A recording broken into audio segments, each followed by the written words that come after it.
It's 9:39. September is National Suicide Awareness Month. Clinical psychologist at IU Health, Dr. Danielle Henderson, joins us this morning with more on the subject to kind of talk about this. So, doctor, who's impacted by suicide?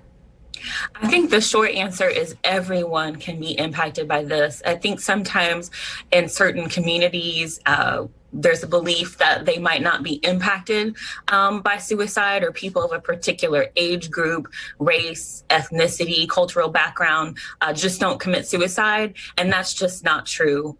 Suicide can affect anyone.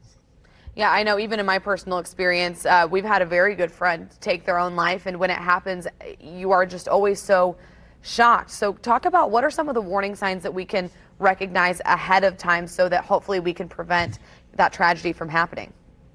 Sure, I think that's an excellent point. Suicide, yeah, is so tricky because sometimes there aren't warning signs, what can make it difficult. But warning signs to look for are thinking about, is this person maybe increasing their use of harmful substances?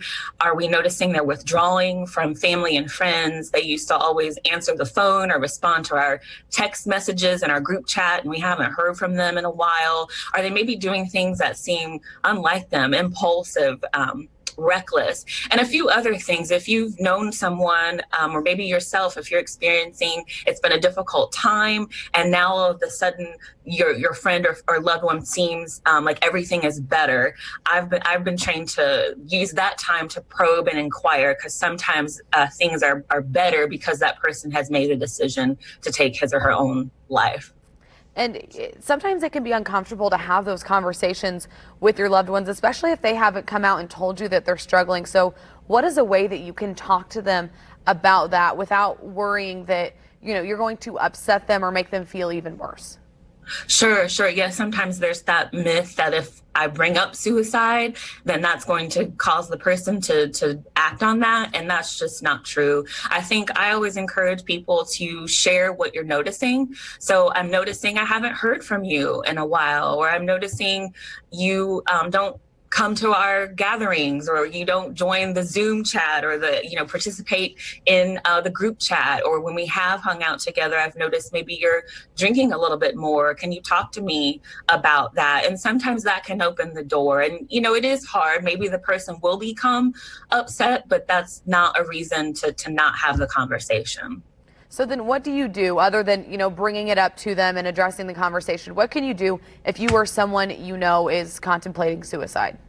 Sure. Well, I definitely encourage, if you feel you are in danger, immediately, or someone is in danger immediately, call 911, or have them, if you feel safe, take them to the emergency department, where they can do an evaluation with them. And also there's some other national resources. So there's the National Suicide Prevention Line, 1-800-273-TALK, where you can call 24/7 and speak with someone, or the National Alliance on Mental Illness has a text line that you would just text 741-741, and you'll be able to communicate with someone via text.